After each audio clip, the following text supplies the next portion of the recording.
Model deployment cloud. Setelah mengetahui berbagai layanan yang ditawarkan cloud computing dan dampak pada bisnis, Anda perlu mengidentifikasi berbagai tipe deployment yang tersedia untuk menerapkan layanan yang dipilih. Setiap bisnis memiliki data penting dan kebutuhan operasional yang unik, penting bagi Anda untuk mengerti kelebihan dan kekurangan dari setiap model cloud. Beberapa faktor lain yang mungkin mempengaruhi keputusan Anda, antara lain kebutuhan bisnis, kemampuan finansial, dan keamanan. Tergantung dari sensitivitas data, Anda ingin memilih tipe layanan cloud spesifik untuk level akses yang diinginkan.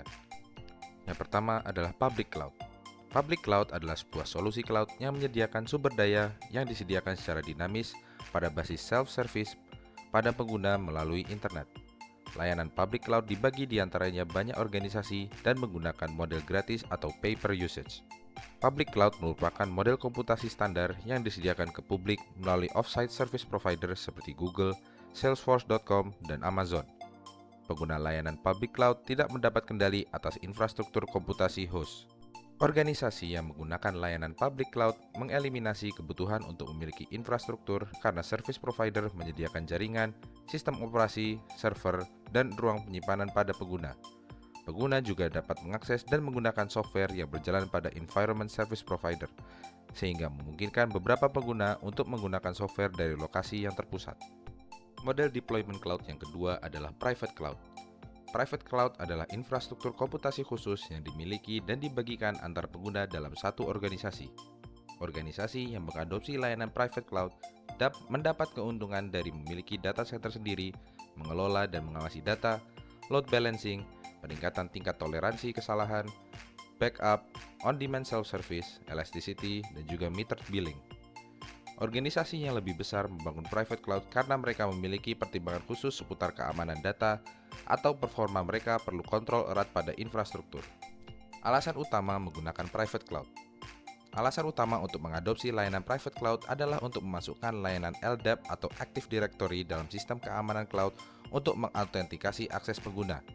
Memiliki private cloud memungkinkan cloud administrator untuk mengelola secara otomatis kelompok pengguna dan menyediakan role-based permission ke pengguna untuk akses ke informasi cloud.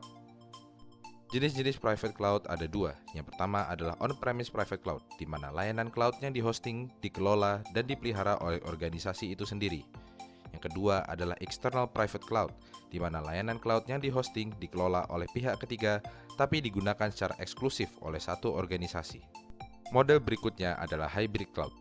Hybrid cloud adalah penggabungan penerapan dari layanan public cloud dan private cloud, di mana organisasi menyimpan data penting secara in-house dan memindahkan sisanya ke cloud. Norma keamanan private cloud digabungkan dengan efisiensi public cloud dapat tersedia bagi pengguna hybrid cloud. Berikutnya adalah cloud bursting. Cloud bursting adalah pendekatan di mana sebuah organisasi memilih untuk tidak berinvestasi untuk penyediaan hardware karena telah mencapai kemampuan penyediaan maksimal, atau karena mereka menggunakan infrastruktur mereka untuk penggunaan biasa dan hanya menggunakan layanan cloud untuk mengelola kebutuhan dengan beban besar. Untuk hal itu, organisasi akan menggunakan sumber daya tambahan dari vendor dan membayar penggunaan sumber daya tersebut. Berikutnya adalah community cloud. Community cloud adalah solusi cloud di mana beberapa organisasi yang memiliki praktik dan tujuan keamanan yang sama berbagi layanan komputasi yang dihosting. Namun terdapat beberapa tantangan yang dikaitkan dengan tipe berbagi dengan organisasi lain. Yang pertama adalah mengelola ketersediaan, level layanan, dan keamanan di seluruh community cloud bisa terbukti sulit.